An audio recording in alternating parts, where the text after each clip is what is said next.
તો કેમ છો દર્શક મિત્રો, સ્વાગત છે તમારું મારા નવા વ્લોગમાં. અને આજે છે ને આપણે ટેન્ટ બેટ હકેલી લીધો છે. તો અહીંયા આપણો ટેન્ટ હતો એ હકેલીને બધા ઠેલા બેલા બસા ભરી લીધા છે. અને હવે આપણે નીકળી જવાનું છે સોનપ્રયાગ માટે. ટ્રેક કરવાનો છે, નીચે ઉતરવાનો. એટલે નીચે ઉતરવામાં તો કદાચ બહુ પ્રોબ્લેમ નહીં આવે. બાકી દર્શન કરી લો મહાદેવના. જય શ્રી કેદાર. મહાદેવને એવી વિનંતી કે ભાઈ ટ્રેક ઉતરવામાં અમારી મદદ કરજો. બાકી હાલો ધીમે ધીમે નીકળી જાય હવે.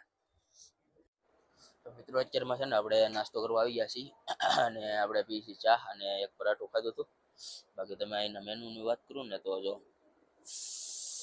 પરાઠા 100 રૂપિયા, મેગી 80 રૂપિયા, દાલ ચાવલ 150 રૂપિયા, ચાય 30 રૂપિયા, કોફી 60 રૂપિયા, થાળી 250. એમાં 4 રોટલી, દાલ ચાવલ ને સબ્જી. રાજમા ચાવલ 180 રૂપિયા, ગ્રીન ટી 30 રૂપિયા, 4 રોટલી, દાલ સબ્જી 150 રૂપિયા. તો આપણે છે ને 130 રૂપિયાનો ખર્ચો અત્યારમાં બેઠા બેઠા અડધી કલાકમાં થઈ ગયો છે. એટલે ભાઈ જો આવું ખાવાનું બનાવવાનું ન લેવો હોત ને તો ખર્ચો મારો ક્યાં પોગતી, તમે વિચાર કરી લેજો. બાકી અત્યારમાં છે ને આપણે છે ને જે રસ્તેથી આવ્યા છે ને ટ્રેકિંગ કરીને એ રસ્તે નથી જવાનું, એક બીજા રસ્તે જવાનું છે. હું તમને આગળ જઈને દેખાડું.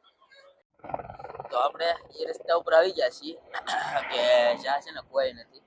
એટલે આ બીજો આખો અલગ રસ્તો છે. એ છે ને આગળ બને છે, આગળ એક પુલ બને ને ત્યાં એક વાંધો પડશે એમ કહેતા હતા. બાકી જો આ રીતનો રસ્તો છે. અને સામે છે કેદાર ઘાટી, અહીંયા છે હેલીપેડ અને સામે છે મંદિર. અને આ રસ્તો છે ને આપણે જે આવ્યા હતા ને એ રસ્તો અહીંથી આમ જાય. જો બાકી ઓલું પણ બતાય ત્યાંથી છે ને આ મકાન જેવું બતાય ને હોસ્પિટલ છે એ ત્યાંથી હતો એ રસ્તો. ને આપણે અત્યારમાં ઉપર છીએ એની થોડુંક ચડવાનું છે, પછી ઉતરવાનું આવશે. એટલે ધીમે ધીમે હાલ્યા જાય. આ રસ્તા ઉપર કોઈ છે નહીં અત્યારમાં, તો એકલો શું, કોક તો આવશે મારી જવું. એટલે હાલ્યા જાય ધીમે ધીમે. ભાઈ આપણે આવી ગયા છીએ સુમસાન રોડે. ને ભાઈ અહીંયા કોઈ નથી. અહીંના લોકલ ભાઈ લાગે. બાકી સામેથી થોડાક ટ્રેકર આવે છે. બાકી આ રોડ જોઈ લો તમે, હાવ ખાલી, આખો રોડ ખાલી. ને ભાઈ વ્યૂ મસ્ત છે, ખાલી છે એટલે મજા આવે બધું ગળદી કરતા. ને ભાઈ આ ગ્લેશિયરમાંથી છે ને નદી આવે છે, બરફ ઓગળતી ઓગળતી. ને આવા કંઈક નજારા છે ભાઈ. હાલ્યા જઈએ ધીમે ધીમે. તો ભાઈ કેવો શાંત રસ્તો. ને ભાઈ હું હાલ્યો જાઉં છું. બાકી મજા આવે આવો રસ્તો હોય તો. બાકી જો આપણે આવ્યો હતા ને રસ્તો જો હમેરો દેખાય, ભીડ ભાડ કેટલી ટ્રાફિક છે દેખાય. જો ટ્રાફિક વાળો. ને ભાઈ આ આપણો રોડ,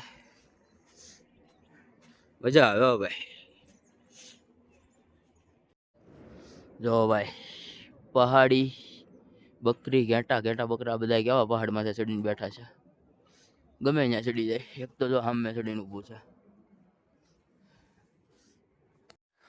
તો મિત્રો આપણે પાછા છે ને ગોરેકુંઠથી સોનપ્રયાગ બાજુ જાય છે. અને ભાઈ ટેક્સીમાં લાઈન એટલી હતી ને વારો આવે આમ તો નહીં.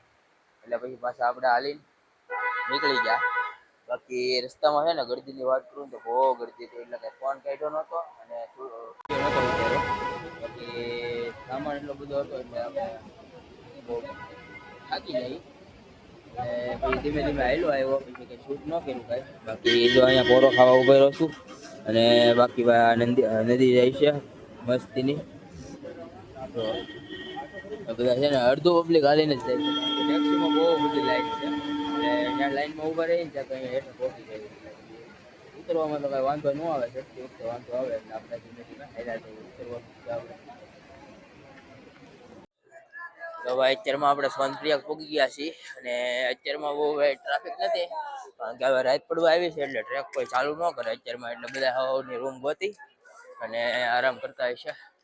બાકી સવારમાં તો હવે ફૂલ ટ્રાફિક હોય, લાઈન હોય મોટી જબર.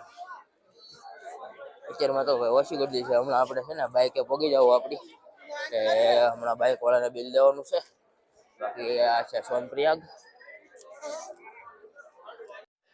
તો ભાઈ આપણે પહોંચી ગયા છીએ આપણી બાઇક પાસે.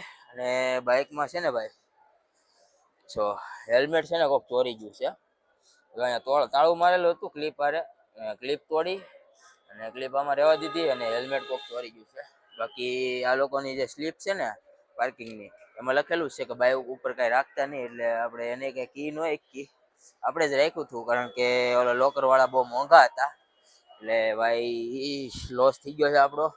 બાકી તો બધું ઓકે જ છે. એક આ હેલ્મેટ ભાઈ, હેલ્મેટ વગર શું કરશું હવે? રસ્તામાંથી એકાદું હેલ્મેટ લેવું પડશે. જોઈએ હવે આગળ પોલીસ વાળાને એકાદને વાત કરું. તો મિત્રો આપણે છે ને સોનપ્રિયકથી નીકળી અને યમનોત્રી વાળા રસ્તે પહોંચી ગયા છીએ.